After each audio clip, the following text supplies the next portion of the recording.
밤하늘을 수놓은 수많은 별들, 그 찬란한 빛 속에서 우리는 늘 질문을 던지곤 하죠. 저 무한한 공간 어딘가에 우리와 같은, 혹은 우리보다 훨씬 더 발전한 지적인 생명체가 존재하고 있지는 않을까요? 어쩌면 그들은 오래전부터 우리를 지켜보고 있었을지도 모른다는 상상, 한 번쯤 해보셨을 겁니다.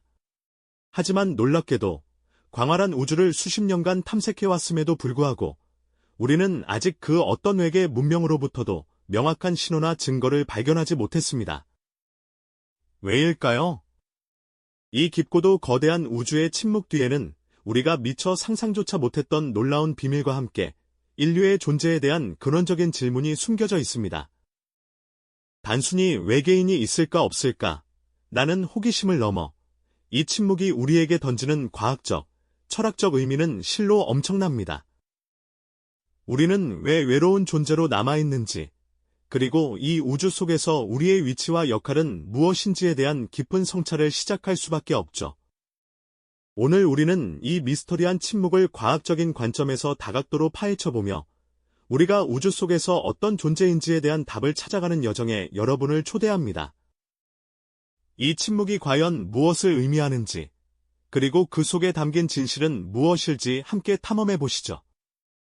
수십 년 전, 이탈리아의 물리학자 엘리코 페르미는 점심 식사 자리에서 동료들과 외계 생명체에 대한 이야기를 나누던 중 이런 질문을 던졌다고 합니다. 모두 어디에 있지? 우주의 나이와 광활함을 고려할 때 지능을 가진 외계 문명이 이미 수없이 많이 탄생하고 발전했을 것이라는 기대는 너무나도 당연한데요. 이처럼 높은 존재 가능성과 달리 그 어떤 명확한 증거도 찾을 수 없는 현실 사이의 거대한 모순을 우리는 페르미 역설이라고 부르죠. 이 역설은 과학계와 더불어 인류에게 우리는 정말 혼자인가? 라는 근본적인 질문을 던지며 끊임없이 우리를 자극하고 있습니다. 실제로 천문학자들은 드레이크 방정식이라는 흥미로운 공식을 통해 우리 은하에 존재하는 외계 지적 생명체의 수를 추정하려는 시도를 해왔습니다. 이 방정식은 별의 형성률, 생명체가 살 수 있는 행성의 비율, 그리고 그 행성에서 생명이 탄생하고 지능을 가진 문명으로 발전할 확률 등 여러 변수를 곱하여 최종적인 값을 도출하는데요. 보수적인 추정치로 계산하더라도 우리 은하에만 수십만 개의 문명이 존재할 수 있다는 결과가 나오기도 했습니다. 상상만으로도 가슴 설레는 숫자 아닌가요? 하지만 이런 낙관적인 계산 결과와는 대조적으로 우리가 마주하는 우주는 텅 비어있는 듯한 침묵만을 선사하고 있습니다. 이 미스터리한 침묵은 우리에게 강렬한 호기심을 안겨주지만 동시에 설명할 수 없는 불안감과 의문을 품게 만들죠. 대체 무엇이 이토록 많은 기대를 무색하게 만들고 있는 걸까요? 이 침묵은 단순히 외계인이 없다는 증거일까요? 아니면 우리가 아직 알지 못하는 우주의 거대한 장벽이나 숨겨진 진실을 이야기하고 있는 것일까요? 어쩌면 외계 문명과의 만남을 가로막는 상상조차 할 수 없는 거대한 장애물이 존재하는 것은 아닐까요? 우리는 이 질문들을 시작으로 우주의 침묵을 세 가지 핵심적인 과학적 관점에서 분석해 보려 합니다. 첫 번째로, 우리가 마주하게 될 난관은 바로 거리의 장벽입니다. 우주의 스케일과 시간의 흐름이 어떻게 외계 문명과의 조우를 거의 불가능하게 만드는지 함께 들여다볼 준비 되셨나요? 이 압도적인 우주 속에서 우리가 얼마나 작은 존재인지, 그리고 외계 문명을 찾는 일이 얼마나 지난한 여정인지 깨닫게 될 겁니다.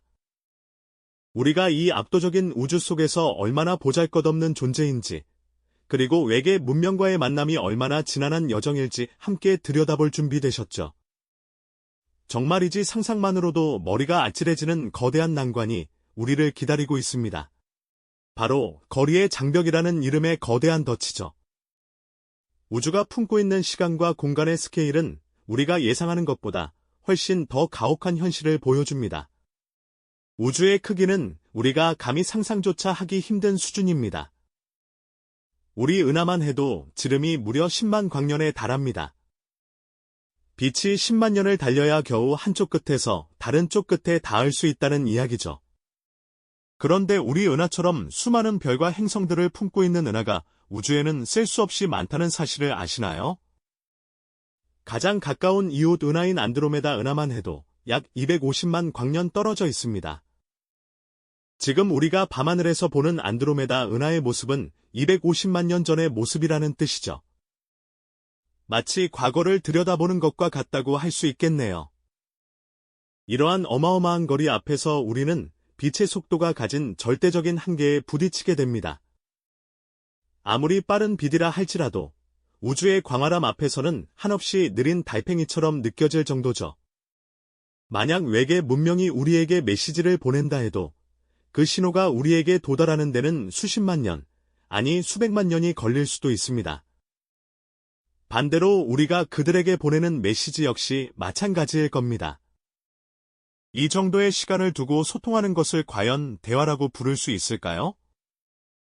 아마도 서로의 존재를 겨우 확인하는 것만으로도 엄청난 행운이라 여겨야 할지도 모릅니다. 게다가 문명의 탄생과 소멸이라는 시간적 제약까지 고려해야 합니다. 우주 어딘가에 지적 문명이 존재한다고 하더라도 그 문명이 우리 인류 문명과 동시대를 살아가고 있을 확률은 얼마나 될까요? 지구의 역사를 되짚어보면 공룡이 지배했던 수억 년의 시간 동안은 지적 문명이란 찾아볼 수 없었죠. 인류 문명이 비로소 전파를 사용하기 시작한 것은 겨우 100여 년 남짓입니다.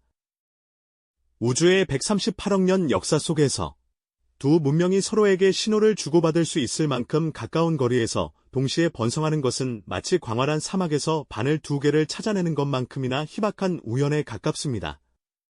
어쩌면 수십억 년 전, 지구에 인류가 나타나기도 전에 사라진 외계 문명이 있었을 수도 있고요. 또는 미래의 어느 시점에 인류가 사라진 뒤에야 비로소 외계 문명이 번성할지도 모를 일이죠.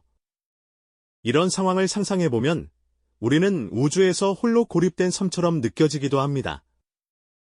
마치 어두운 바다 한가운데서 작은 배 한 척에 의지해 떠다니는 기분이라고 할까요? 아무리 멀리 신호를 보내고 귀 기울여봐도 그 넓은 공간과 시간을 가로질러 우리에게 닿을 수 있는 메시지는 거의 없다는 사실이 우리를 더욱 외롭게 만들죠. 결국 외계 문명과의 조우는 단순히 그들의 존재 여부를 넘어 시간과 공간이라는 거대한 장벽을 뛰어넘어야만 가능한 거의 기적에 가까운 일일지도 모릅니다. 이처럼 압도적인 스케일 앞에서 우리는 겸허해질 수밖에 없습니다. 이 거대한 거리의 장벽은 우리가 외계 문명을 찾기 위해 어떤 노력을 기울여야 하는지, 그리고 그 노력이 얼마나 고되고 긴 여정이 될지를 분명하게 보여주고 있습니다. 우리가 보내는 작은 전파 신호가 우주를 가로지르며 얼마나 희미해지고 왜곡될지 생각해보면 외계 문명의 메시지를 포착하는 것이 얼마나 어려운 일인지 더욱 실감하게 되죠. 광활한 우주 속에서 서로를 찾아 나서는 이 여정은 마치 우주적 스케일의 술래잡기와도 같다고 할 수 있을 겁니다. 어쩌면 그들은 너무 멀리 있어 우리가 영원히 보지 못하는 것일 수도 있습니다. 우리는 이 거대한 우주 속에서 서로를 찾기 위한 고독한 외침을 계속 보내고 있습니다. 하지만 이 침묵은 단순히 외계인이 없다는 증거가 아니라 우주의 시간과 공간이 얼마나 경이롭고 동시에 무자비한지를 보여주는 강력한 메시지일지도 모릅니다.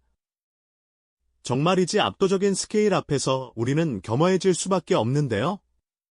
다음 시간에는 이보다 더 근본적인 질문, 바로 생명의 희귀성에 대해 탐구해볼 예정입니다. 이전 시간에는 우주의 광활한 거리와 시간의 장벽이 외계 문명과의 만남을 얼마나 어렵게 만드는지, 마치 우주적 스케일의 술래잡기처럼 고되고 긴 여정이 될 것이라는 점을 함께 살펴보았습니다. 이제 우리는 시선을 좀 더 근본적인 질문으로 돌려볼 때입니다. 과연 우주에서 생명 자체가 얼마나 특별하고 희귀한 현상일까요? 왜 밤하늘의 무수한 별들 중 우리 지구에서만 유독 지적 생명체가 꽃피울 수 있었을까요? 여기서 우리는 위대한 여과기, 그레이 필터, 라는 흥미로운 개념과 마주하게 됩니다.